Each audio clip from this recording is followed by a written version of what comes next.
আমি যদি বলি আমার আসামি খালাস পাবে না, তাহলে তো মানে জাতি এবং মাননীয় আদালত লর্ডশিপও বলবেন যে কেমন লয়ার আমি স্টেট ডিফেন্সে নিয়োগ দিয়েছি যে আসামি ফাঁসি চাই। তাহলে তো এটা আরো খারাপ, আপনার জন্য খারাপ, আমার জন্য খারাপ। এই একটি ভিডিও আন্তর্জাতিক অপরাধ ট্রাইব্যুনালের বর্তমান কার্যক্রমকে, পুরো কার্যক্রমকে সার্কাসে পরিণত করে ফেলবে এবং বিশেষ করে আওয়ামী লীগের অ্যাক্টিভিস্টরা এই ভিডিওটা মনে করছে যে অনেক বড় একটা সম্পদ পেয়ে গেছে। এই ব্যর্থতার পর মানে জনগণ বুঝে ফেলার পর ইউনূস মহাজনের সামনে এখন একটি পথ মাত্র খোলা। কারণ যদি ফেব্রুয়ারিতে সত্যি সত্যি নির্বাচন হয় এবং তিনি ক্ষমতা ছাড়েন, তাহলে এই এনসিপি বা নাপা নামের গোষ্ঠীটি রাস্তায় দাঁড়াতে পারবে না। দেশের মানুষ তাদেরকে ছিঁড়ে শেষ করে দেবে। দেশের মানুষ তাদের এক মুহূর্তের জন্য মাফ করবে না। হাসনাতকে বলি, বোতল থেকে সিপি খোলার মতো যেরকম টপ করে শব্দ হয় না একটা, হ্যাঁ, তোমাদের এরকম টক করে শব্দ হয়ে তোমাদের জালিয়াতি সব উসলায় পড়বে, ওই রকম শব্দ হয়ে তোমাদের দুর্নীতিগুলো বেরো। যেটা হয়েছে গতকালকে বিকেলের পর থেকে, সন্ধ্যার পর থেকে একটি ভিডিও ছড়িয়ে পড়েছে। সেটা হচ্ছে যে ওই আন্তর্জাতিক অপরাধ ট্রাইব্যুনালের অভ্যন্তরের ভিডিও, যেখানে শেখ হাসিনার পক্ষে লড়া আইনজীবী ডায়াসে দাঁড়িয়ে আছেন। তিনি হয়তো যুক্তিখণ্ডন করছিলেন।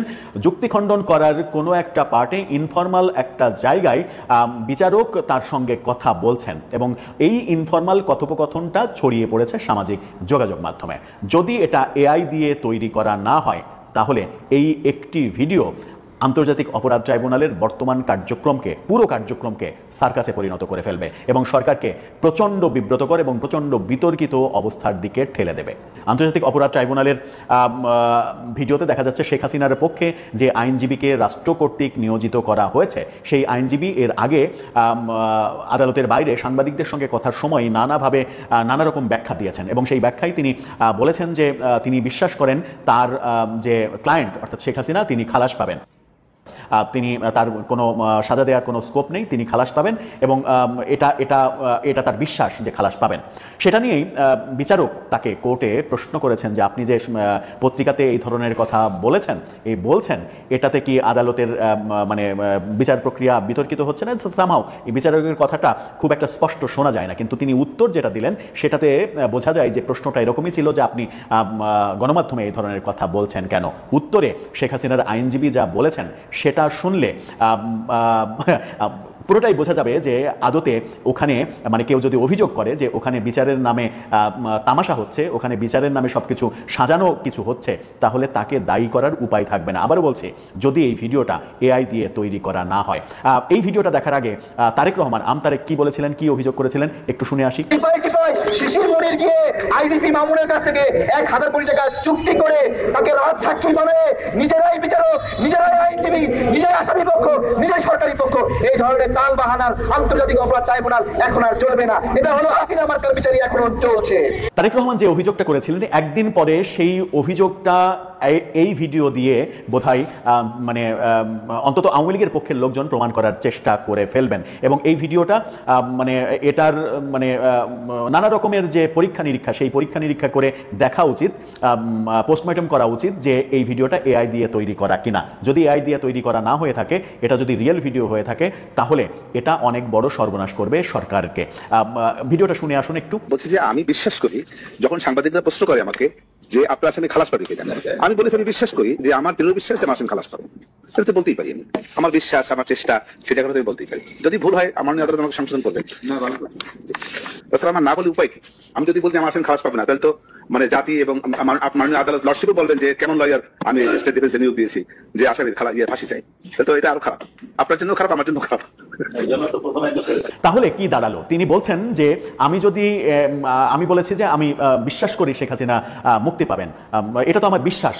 তো আমি যদি এটা না বলি, তিনি মানে সব থেকে বড় কথা হচ্ছে যে আমি যদি এটা না বলি, তাহলে তো মানে পুরো বিচার প্রক্রিয়া মানে আমি বিতর্কিত হব, আপনি বিতর্কিত হবেন এবং বলবে যে স্টেট কাকে আইনজীবী হিসেবে নিয়োগ দিয়েছে যে নিজের ক্লায়েন্টের ফাঁসি চাই বলে তারপরে তিনি যে হাসিটা দিলেন, সেই হাসিটা অনেক বেশি অর্থবহ হাসিটা আরেকবার দেখে আসুন, শেষ কথাটা বলার পরের হাসি। তাছাড়া আমার না বলে উপায় কি?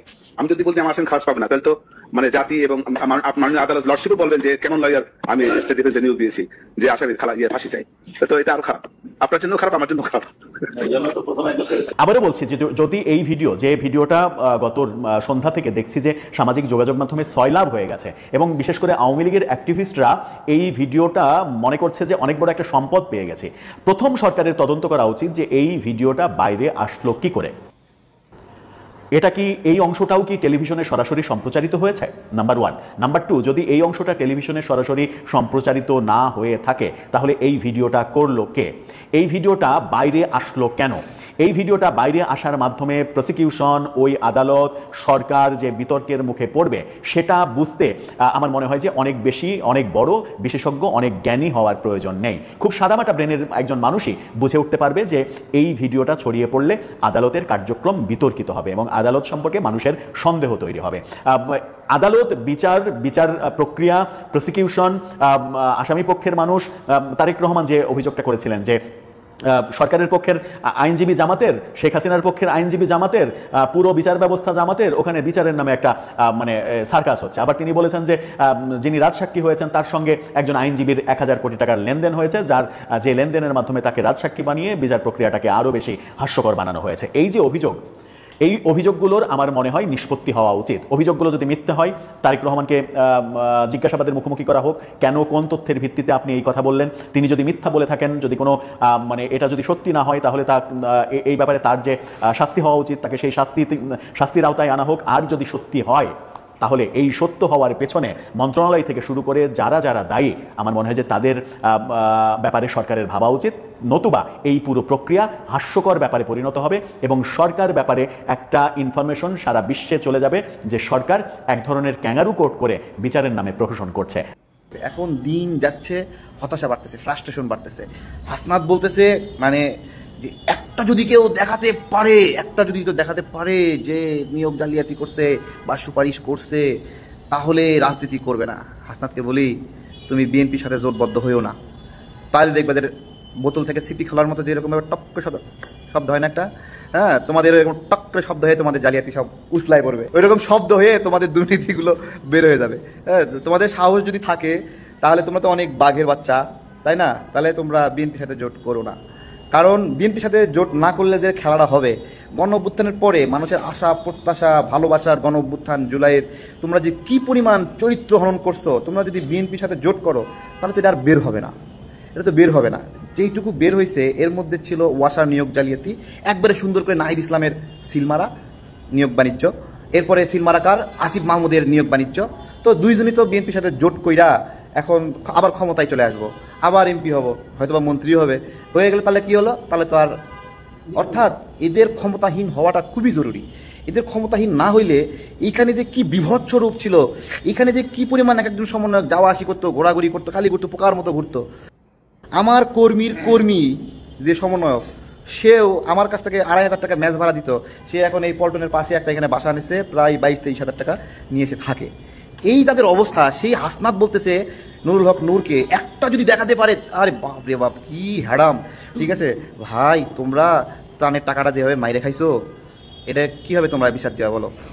ফেনী, নোয়াখালী, কুমিল্লা, লক্ষ্মীপুর নাকি এই কয়েকটা অঞ্চলে বন্যা হয়েছে, তো কুমিল্লারও বন্যার টাকা সব কিছু মিলিয়ে মানুষ উজাড় করে দিল।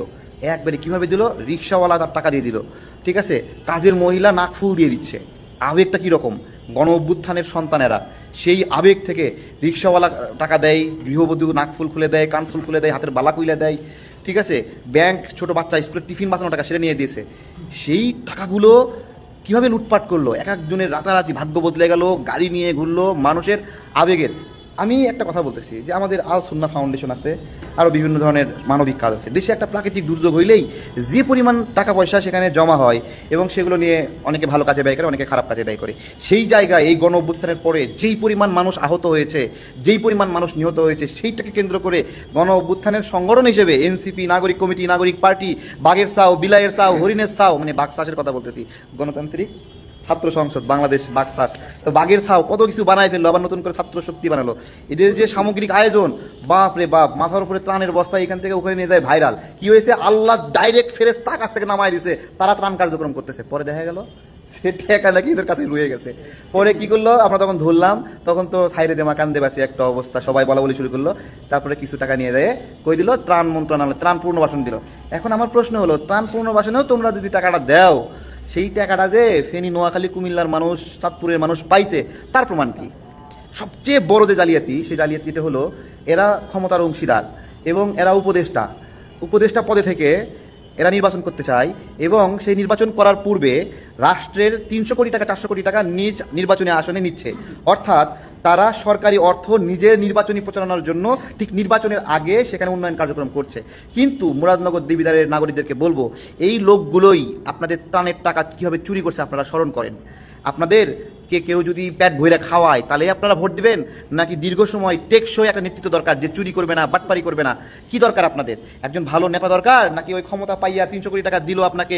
ওই 300 কোটি টাকা তো সারা বাংলাদেশের বরাদ্দ ছিল, সেইখান থেকে বিভিন্ন জায়গায় বঞ্চিত করে দেবিদ্বার মুরাদনগরে দিয়ে দিলেই সে ভালো মানুষ হয় না? প্রিয় দেবিদ্বার এবং মুরাদনগরের বাসী, এই দেবিদ্বার মুরাদনগরের বন্যার সময় ত্রাণের টাকা এরা চুরি করেছিল, 2 টাকা লোভ সামলাতে পারেনি। আজকে যেই রাষ্ট্রীয় বরাদ্দ নির্বাচনী প্রচারণার উদ্দেশ্যে ওখানে নিয়ে যায় ঢালতেছে, সেটাও সৎ উদ্দেশ্য না। সেটাও কোথায় কি কাজ হবে, এরা নিয়ন্ত্রণ করবে, এর কিছু পাবে কিছু পাবে না, ভাগ বাটোয়ারা করবে, লুটপাট করবে, নির্বাচনী বরাদ্দ, অনেক কিছু বিষয় আছে।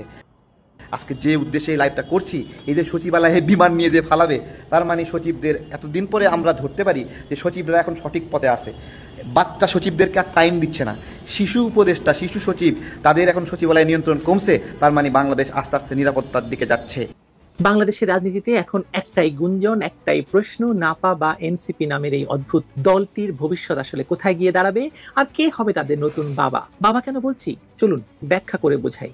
এখানে বাবা মানে শুধু রাজনৈতিক পৃষ্ঠপোষকতা নয়, বরং এমন এক আশ্রয়দাতা যার ছায়ায় এই দলটির ভবিষ্যৎ নির্ভর করছে। অন্তত সামনে দলটির যে প্রথম সারির নেতাকর্মীরা আছে তাদেরকে অন্তত জনরোষ থেকে বাঁচাতে পারবে। এই জায়গা থেকে জন্ম নেয় এনসিপি বা নাপা, একটি কিংস পার্টি বা একটি তথাকথিত বিপ্লবী দল, যার আদর্শ আসলে ছিল ক্ষমতা দখলটাকে সামলানো, এবং এই ক্ষমতা দখল যাতে যত দীর্ঘায়িত করা যায় ততটাই এদের জন্য মঙ্গল, যাদের কোনো জনগণ ভিত্তি ছিল না। এবং এরা কোনো জনগণ ভিত্তিক রাজনৈতিক দল নয়, এটা স্বীকার করে নিয়েই আলোচনা শুরু করছি। সমস্যা হলো, যত সময় গড়িয়েছে মানুষ ততই বুঝতে পেরেছে যে এই এনসিপি বা নাপা কোনো রাজনৈতিক দল নয়, এটা একটি কৃত্রিম কাঠামো যার পেছনে আছে ডিপ স্টেটের ছায়া, বিদেশি অর্থ এবং সন্ত্রাসী চক্রের মদত। জনগণ এনসিপি বা নাপার মুখোশ চিনে ফেলেছে, জনগণ বুঝে ফেলেছে যে তুরস্কের যে একটি ভয়ঙ্কর রাজনৈতিক অপশক্তি আছে তাদের সঙ্গে এই অপশক্তিটির বা নাপার দুর্দান্ত সব মিল রয়েছে। এই ব্যর্থতার পর, মানে জনগণ বুঝে ফেলার পর, ইউনূস মহাজনের সামনে এখন একটি পথ মাত্র খোলা। এই শশীদের কোনোভাবে রাজনৈতিক নিরাপত্তা দেওয়াটা যায় কিভাবে, সেই চেষ্টা করা। কারণ যদি ফেব্রুয়ারিতে সত্যি সত্যি নির্বাচন হয় এবং তিনি ক্ষমতা ছাড়েন, তাহলে এই এনসিপি বা নাপা নামের গোষ্ঠীটি রাস্তায় দাঁড়াতে পারবে না। দেশের মানুষ তাদেরকে ছিঁড়ে শেষ করে দেবে, দেশের মানুষ তাদের এক মুহূর্তের জন্য মাফ করবে না, করেনি।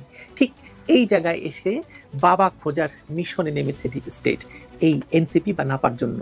কিন্তু নাপার বাবা তো কেউ হতে চায় না। প্রথম পছন্দ ছিল জামায়াত ইসলামী, কারণ তাদের ছাত্র শিবিরের কাঠামো এখনো মাঠে সক্রিয় এবং আদর্শিকভাবে এই দুই গোষ্ঠীর মাধ্যমে বা নাপার মধ্যে বা এবং ছাত্র শিবিরের মধ্যে কোনো মৌলিক পার্থক্য নেই। শিবিরের অনেক কর্মী আগে ছাত্রলীগের ভেতর অনুপ্রবেশ করে বিশৃঙ্খলা তৈরি করেছিল, যাদের মধ্যে হাসনা, ছারজিস, নাহিদের নামও বারবার এসেছে। এনসিপির জন্ম আসলে এই কাঠামো থেকে। ফলে জামায়াতের সঙ্গে তাদের সম্পর্ক পুরনো এবং স্বাভাবিক। জামায়াত তাদের রাজনৈতিক পিতা দাবি করতেই পারে, কারণ এনসিপির বহুমুখী জামায়াতের উপনিবেশ থেকে বা জামায়াতের এই কোটারি থেকে বেরিয়ে আসা। কিন্তু জামায়াতের সঙ্গে সরাসরি জোট মানে কি? মানে হচ্ছে আন্তর্জাতিক পরিমণ্ডলে একটি সন্ত্রাসী গোষ্ঠীর ছাপ পড়ে যাওয়া, সাম্প্রদায়িক ট্যাগ পাওয়া, এমনকি যুদ্ধাপরাধ এবং মুক্তিযুদ্ধ বিরোধী হিসাবে চিহ্নিত হয়ে যাওয়া। এই ট্যাগ নিয়ে নির্বাচনের মাঠে এই নবীন রাজনৈতিক শক্তিদের টিকে থাকা তো মুশকিল, বিশেষ করে যখন দেশের মধ্যবিত্ত এবং তরুণ ভোটারদের বড় অংশ ধর্মীয় রাজনীতির প্রতি বিরূপ, মুক্তিযুদ্ধ বিরোধীদের প্রতি খাপা এবং যুদ্ধাপরাধের দায়ে জামাতকে তারা বয়কট করতেই ভালোবাসে। তাই ডিপ স্টেটের কৌশল পাল্টে গেছে। এবার তারা এনসিপিকে বিএনপির দিকে ঠেলে দেওয়া শুরু করেছে, যেন একটা রাজনৈতিক বৈধতার মুখোশ পাওয়া যায়। বিএনপির জন্য এটা এক ধরনের দ্বিধার খেলা।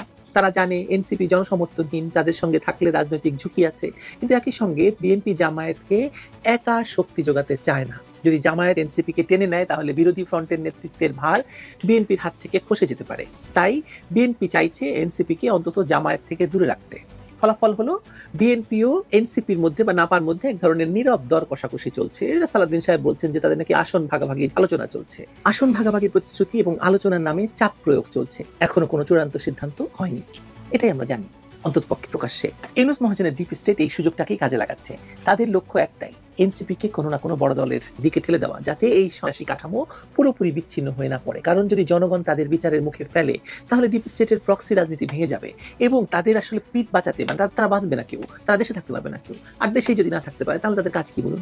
অন্যদিকে বিএনপির ভেতরে শঙ্কা আছে, তারা জানে যদি এনসিপিকে বেশি আসন দেওয়া হয় তাহলে তাদের নিজস্ব তৃণমূলে তারা বিদ্রোহ করবে। এতদিন ধরে তারা অপেক্ষা করেছে ক্ষমতায় যাবে, কিন্তু এখন তাদের ফল যদি খেয়ে ফেলে এনসিপির কতগুলো গুন্ডা, তাহলে কেমনে হয়? অনেক নেতা ইতিমধ্যে বলেছেন ধানের শীষ না থাকলে আমরা স্বতন্ত্র প্রার্থী হব। সেই পরিস্থিতিতে এনসিপি প্রার্থীরা মাঠে টিকবে না, তাদের অর্থ নেই, সংগঠন নেই, জনপ্রিয় মুখ নেই, আসলে তাদের তো কিছু নেই। তাহলে কেন বিএনপি এই অবাঞ্ছিত সেই জোটের দিকে তাকিয়ে আছে? কারণ তারা জানে জামায়াতকে বেশি জায়গা দিলে পশ্চিমা সমর্থন পাওয়া যাবে না, আর জামায়াতকে বাদ দিলে সাংগঠনিক শক্তি দুর্বল হবে।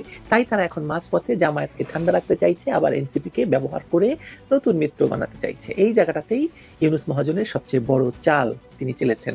সবাইকে ডেকে ডেকে লালু ভুলু কালু বলে তিনি যেরকম ডাকেন যমুনায়, সবাইকে ডেকে ডেকে তিনি এই চালছেন রাজনীতির চাল। তিনি জানেন জামায়াতের মতো দল আদর্শ নিয়ে টিকে থাকে, কিন্তু বিএনপি কৌশল নিয়ে টেকার চেষ্টা করে। তাই এনসিপি এখন এমন এক মাঝের স্থানে যেখানে তারা দুদিকেই দরজা খোলা রাখছে। একদিকে জামায়াতকে ইঙ্গিত দিচ্ছে আপনাদের সঙ্গে গেলে 50-60টি আসন পাবো, অন্যদিকে বিএনপিকে বলছে আমরা আপনাদের গণতান্ত্রিক ফ্রন্টে আসতে রাজি যদি 25 থেকে 30টি আসন দেন। এই দ্বিমুখী খেলা চলছে, মানে একটা সময় কেনার জন্য।